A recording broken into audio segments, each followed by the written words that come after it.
naših oddajah sodelujemo tudi z Energetiko Ljubljana. Danes bomo zato ponovili prispevek, ki smo ga spomladi pripravili s Srečkom Trunkljem, namestnikom direktorja. Gospod Trunkelj, kakšno je danes zavedanje o podnebnih spremembah v povezavi s prometom? Zavedanje o podnebnih spremembah v povezavi s prometom je pravzaprav na zelo visoki ravni. Žal se vsi tovrstni dobri nameni potem končajo tudi na neki deklarativni ravni, ker se vozniki, lastniki motornih vozil še vedno pravzaprav pri odločanju o tem, kako bojo organizirali svojo osebno mobilnost, odločajo na ekonomiki vožnje, stroških povezanih z lastništvom motornih vozil in pravzaprav na popolnoma zadnjem mestu so tisti ekološki standardi, na katere tako deklarativno prisegajo v prvi fazi tega svojega odločanja. Kateri so trenutno ključni izzivi prometne politike v prestolnici in pa kakšne priložnosti se ponujajo ob tem, ki jih seveda velja izkoristiti? Ključni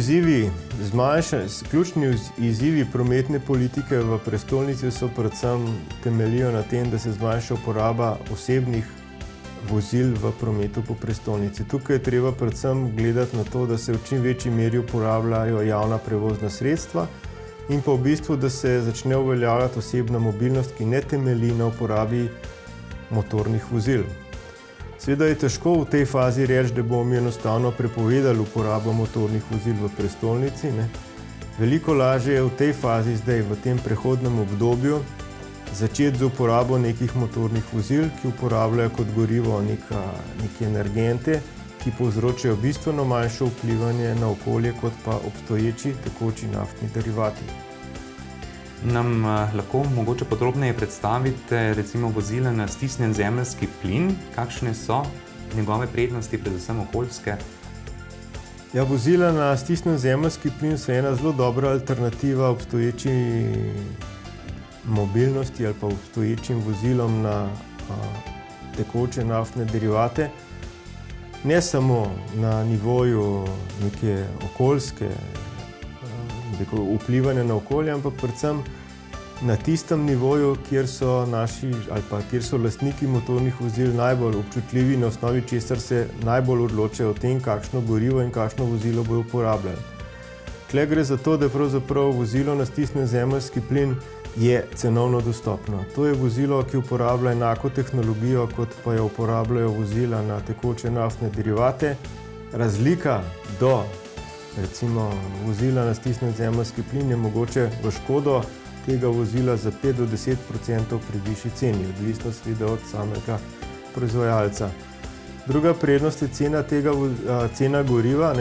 Vi z vozilom na stisnjen zemeljski plin pri recimo povprečnem uporabniku v Republiki Sloveniji, ki prevozi 15.000 km na leto, imate strošek z zemeljskim plinom 650 evrov, če vi vozite vozilo z pogonom na dizel je to 1000 evrov, če vozite na bencin je to 1300 evrov, če vozite v tekočine naftni plin je to 850 evrov.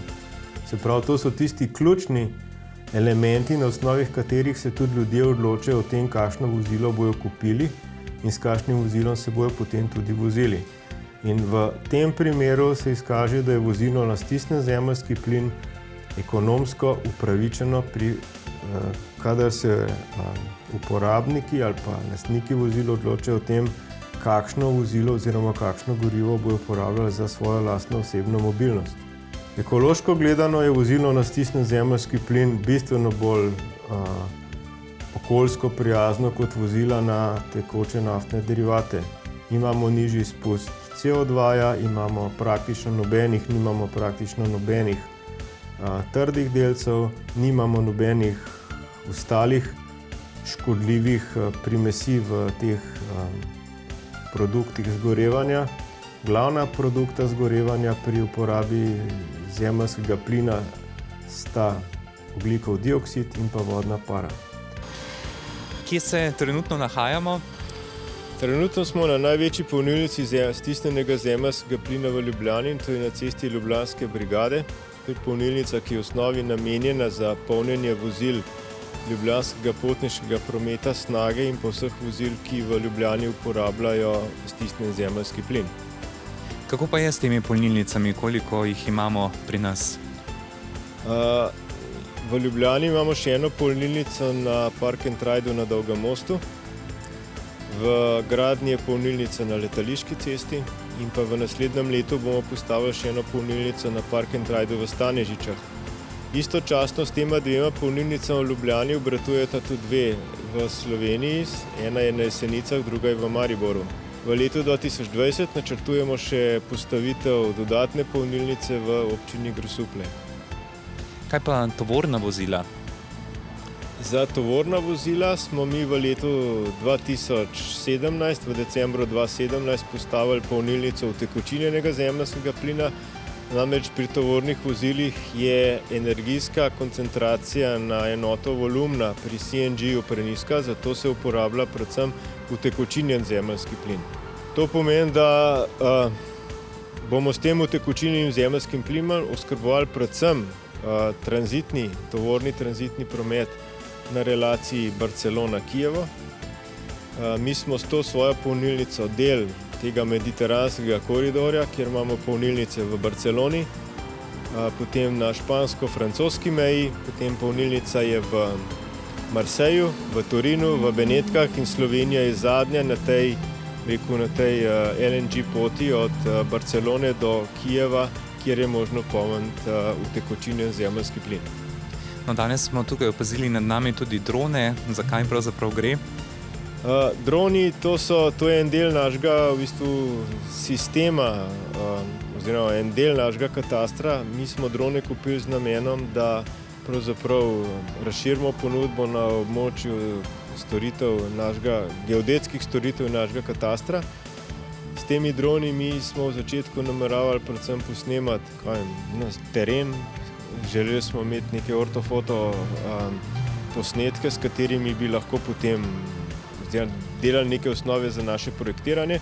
V nadaljevanju se je pokazalo, da je to s tem, ko mi delamo te posnetke, lahko te posnetke obdelujemo, izračunavamo različne volumne, izračunavamo izkope, nasipe, mi lahko s temi posnetki delamo vse tisto, kar pravzaprav z normalnimi geodetskimi postopki ni možno. No. Ena od bistvenih prednosti tega je tudi pravzaprav ta termografija. Mi na drone lahko namestimo termokamere, s tem nadziramo naše vročevodno omrežje. Istočasno pa mi to termografijo uporabljamo tudi v sodelovanju z Gasilsko brigado Ljubljana pri obvladovanju požarov in žarišč požarov. Z oddelkom za zaščito in reševanje Mestne občine Ljubljana trenutno s temi droni sodelujemo pri izdelavi poplavnih kart Mestne občine Ljubljana. Skratka, ti droni so zelo uporabni pri vseh tistih operacijah, kjer potrebujemo neko ptičjo perspektivo na stanje na terenu.